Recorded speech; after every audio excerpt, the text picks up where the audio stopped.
on the UPSC mains answer writing. So the question is, the job linked incentive schemes are a double edged sword, offering short term employment but risking long term structural distortion.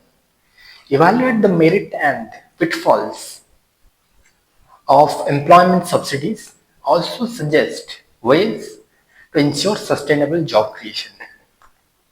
So how the job linked incentive schemes जो ये हाल ही में recently the government of India has introduced the incentive scheme for the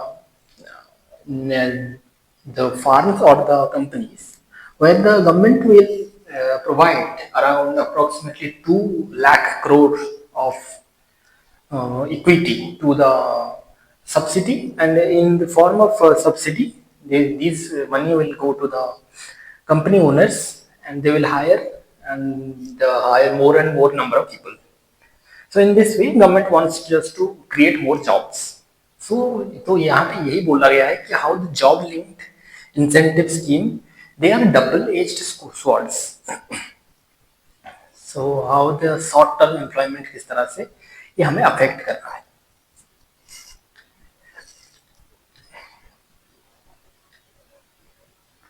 Introduction. Job linked incentive schemes such as employment subsidies are policy tools aimed at bridging employment gaps by encouraging firms to hire more workers. So इस point में यही कहा गया है कि just the policy, this is a tool, policy tools which is aimed to provide the employment gap. जो employment gap है उसे फिलअप करने के लिए सरकार, ये गवर्नमेंट ये चाहती है कि ज्यादा से ज्यादा लोगों को नौकरी मिले, और इसके लिए बहुत फार्म जो कंपनी है, बड़ी कंपनी, उन्हें कह रही है कि ज्यादा से ज्यादा लोग हायर करो. While they can deliver immediate employment gains, their effectiveness is fostering long-term sustainable job creation depend on alignment with broader structural reform in the labor market. So इसमें यही कहा गया, while they can deliver immediate employment gains, their effectiveness in fostering long-term sustainable job creation depend on the alignment with the broader structural reforms in the labor market. तो ये short term के लिए आप भले ही लोगों को नौकरी दे सकते हो, लेकिन long term affect, long term के लिए आपको नौकरी चाहिए तो आपको स्ट्रक्चरल रिफॉर्म आपको करना पड़ेगा लेबर मार्केट में, तब जाके हम लॉन्ग टर्म गेन मिल सकता है, जो बेनिफिट है वो ज्यादा से ज्यादा लोगों तक पहुंच सकती है. Description. Merits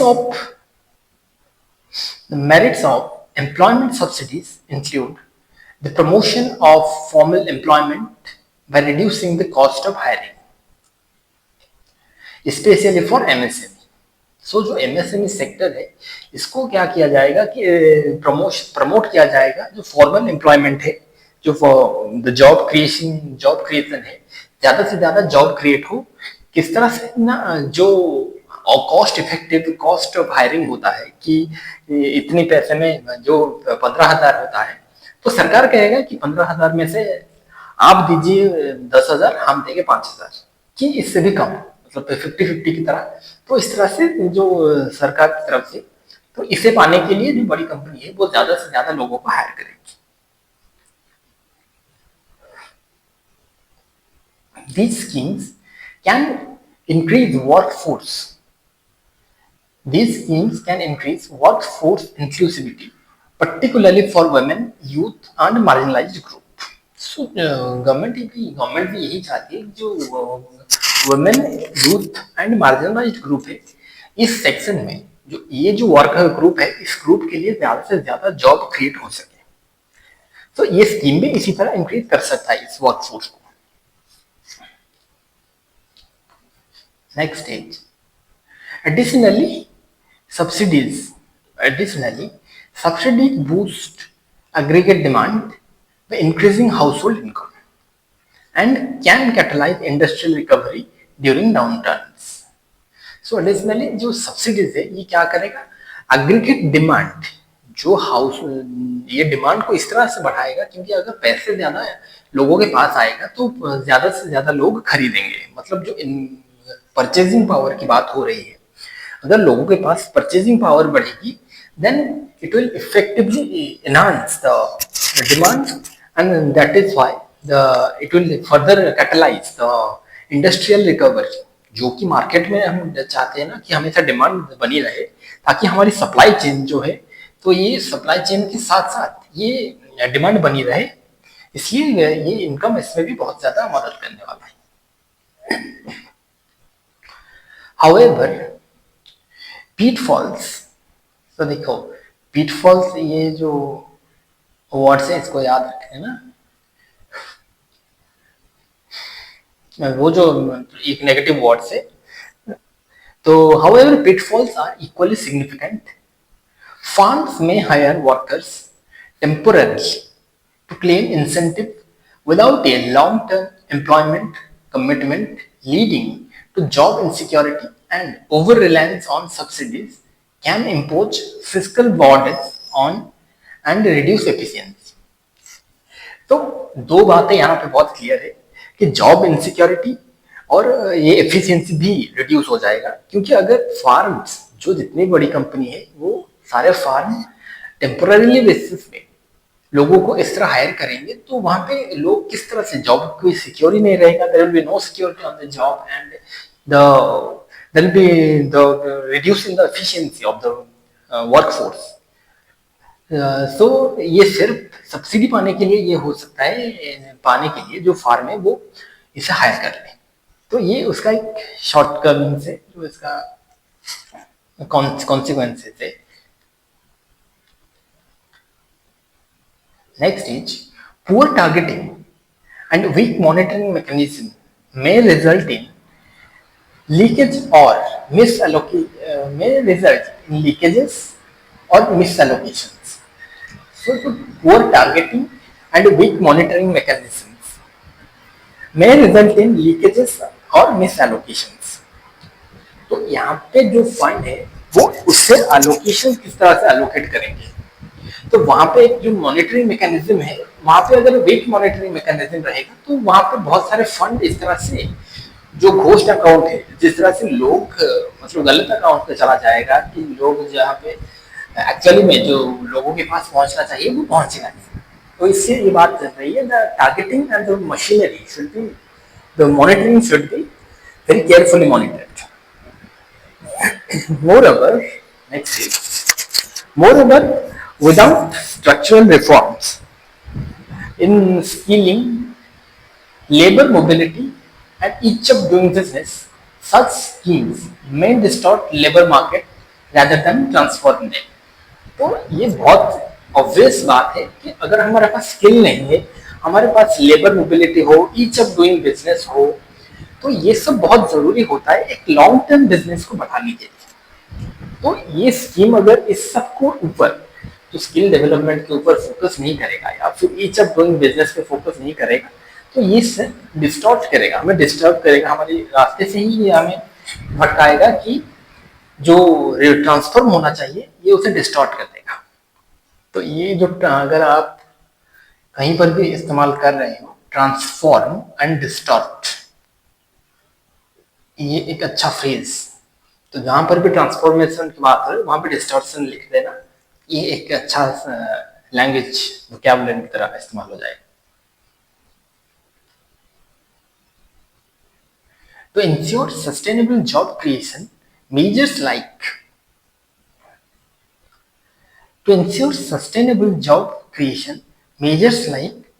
outcome-based dispersal, integrating employment incentive with skilling program, using digital platforms for monitoring, and tailoring schemes to the needs of the MSME sector are essential.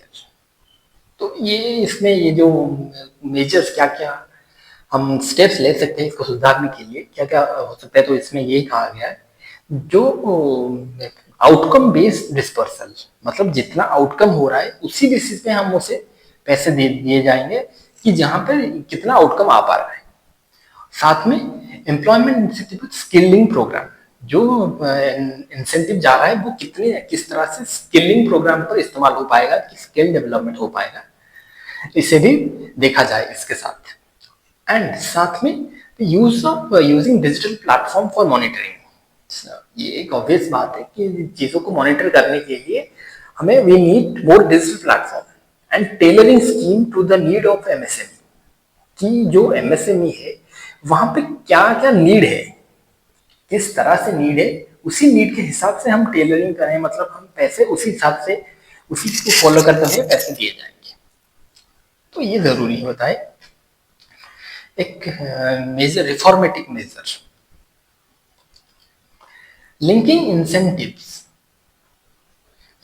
incentives to productivity, innovation and social security inclusion can strengthen long term impact। तो ये एक अच्छा sentence तरह इस्तेमाल होता है, innovation, social security, inclusion, जो productivity, innovation and social security inclusion. तो ये एक लॉन्ग टर्म इम्पैक्ट के लिए इसको इस्तेमाल कर सकते हैं। इंसेंटिव को अगर इस सब के साथ जोड़ दिया जाएगा तो इंसेंटिव की अच्छा इस्तेमाल इससे हो सकता है। Conclusion, employment subsidies should not be seen as end in themselves, but as enablers of the broader labor market reform.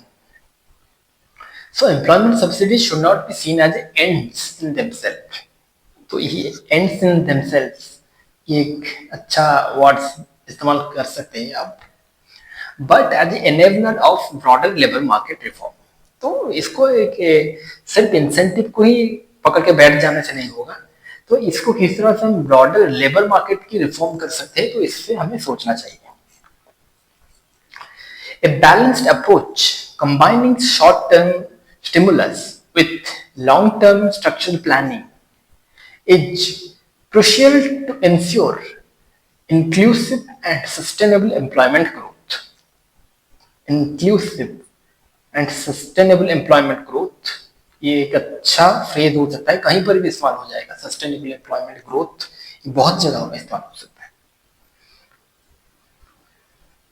First question ये था, first question. Next is what are the major barriers preventing rural youth from taking up agriculture? Assess the consequences of this for global food system. Suggest policy measures to make agriculture more attractive and viable for youth. ये एक आसान सा इसे type का question है, देखते हैं।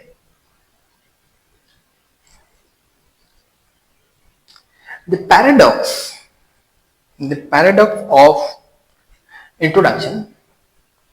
So the paradox of soaring youth unemployment coexist with a worrying decline in youth engagement in agriculture, particularly in rural areas.